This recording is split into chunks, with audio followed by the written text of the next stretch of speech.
सुधाकर, क्या आप हमें सुन पा रहे हैं?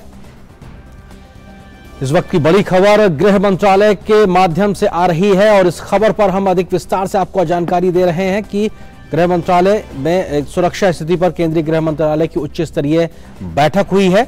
और इस बैठक में क्या कुछ महत्वपूर्ण बातें निकल के आई इसका जिक्र हम करेंगे, क्योंकि केंद्रीय गृह मंत्रालय की उच्च स्तरीय सुरक्षा की बैठक हुई है और सुरक्षा स्थिति, जम्मू कश्मीर की सुरक्षा स्थिति पर केंद्रीय गृह मंत्रालय की उच्च स्तरीय बैठक की धारा 370 हटने के बाद से किस प्रकार से लगातार 35A के हटने के बाद से लगातार कोशिशें की गई थी शांति स्थापना को लेकर, सभी जो मानक हैं, जिस प्रकार के मापदंड हैं सुरक्षा को लेकर, किस प्रकार की व्यवस्थाएं की गई हैं उस सब को लेकर। और निश्चित तौर से ये समीक्षा बैठक ये इस बात की ओर इशारा करती है कि जम्मू कश्मीर में सुरक्षा को लेकर इस वक्त किस प्रकार की स्थिति है, कैसे शांति स्थापित हो रही है, कैसे तमाम प्रकार के वायलेंस में कमी आ रही है, कैसे शांति स्थापना के साथ साथ विकास की गतिविधियों को आगे बढ़ाया गया है। और इस पर गृह मंत्रालय की एक बड़ी उच्च स्तरीय बैठक हुई जिसमें तमाम आला अधिकारी मौजूद रहे हैं और इस बैठक में क्या कुछ निकल के आया है, किन तमाम बड़ी चीजों पर मुख्य तौर पर डिस्कशन हुआ है। हमारे सहयोगी सुधाकर दास इस खबर पर अधिक जानकारी के साथ में हमारे साथ में जुड़ रहे हैं, उनका हम रुख करते हैं।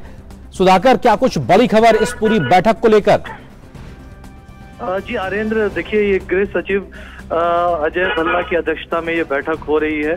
गृह मंत्रालय के सूत्रों का कहना है कि ये एक रेगुलर अफेयर है, क्योंकि आंतरिक सुरक्षा से जुड़ा हुआ मसला गृह मंत्रालय देखता है और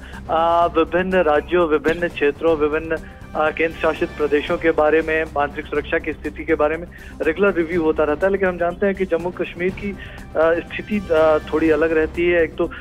सीमावर्ती इलाका है और आतंक का जो सीमा पार आतंक का जो खतरा है वहाँ उस लिहाज से, और हमने जानते हैं कि बीते 2-3 वर्षों में जम्मू कश्मीर में स्थितियां बेहतर हुई हैं, सामान्य हुई हैं लगभग, लेकिन लगातार ये कोशिश सीमा पार के जो आतंकी गुट हैं उनकी तरफ से लगातार कोशिश जारी है इसमें खलल डालने की। तो एक तरह से कहा जा सकता है कि ओवरऑल सिक्योरिटी सिचुएशन की समीक्षा होगी, तो साथ ही साथ आगे के लिए क्या रणनीति होनी चाहिए। क्योंकि देखिए आप एक तरफ हाल के दिनों में ड्रोन के जरिए जो एक तरह से सीमा पार से हथियारों को या फिर ड्रग्स को भेजने की जो कोशिशें वो, तो दूसरी तरफ टारगेटेड किलिंग्स के भी मामले हैं। तो इस बैठक में जो NIA प्रमुख हैं, जो इंटेलिजेंस ब्यूरो के चीफ हैं, होम मिनिस्ट्री के सीनियर ऑफिशियल्स हैं, इसके अलावा जो सीनियर ऑफिशियल्स हैं जम्मू कश्मीर सरकार के DGP, चीफ सेक्रेटरी, और एक हाइब्रिड फॉर्मेट में ये बैठक हो रही है।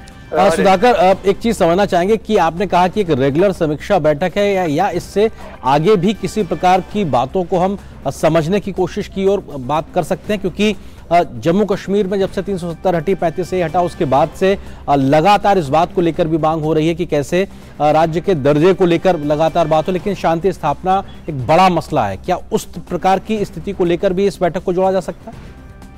देखिए, उस मसले की अगर बात की जाए तो गृह मंत्रालय की तरफ से गृह मंत्री भी लगातार कह चुके हैं कि आखिरकार सरकार एक मुनासिब समय पर स्थितियां सामान्य होने पर उसका ऐलान करेगी। और हमें लगता है कि लगातार जो परिसीमन के बाद उस क्षेत्र में अगर कहें उस दिशा में काफी काम आगे बढ़ा है, तो निश्चित तौर पर जब सीनियर ऑफिशियल्स बैठे हैं तो उन चीजों की समीक्षा हो सकती है। लेकिन ये एक रेगुलर सिक्योरिटी रिव्यू मीटिंग इसको बताया जा रहा है और जाहिर तौर पर जो कुछ घटनाएं अब होती हैं, हम जानते हैं कि इस तरह से सामान्य स्थितियां बनी हैं, तो अब उन छोटी मोटी घटनाओं को भी रोका जा सके,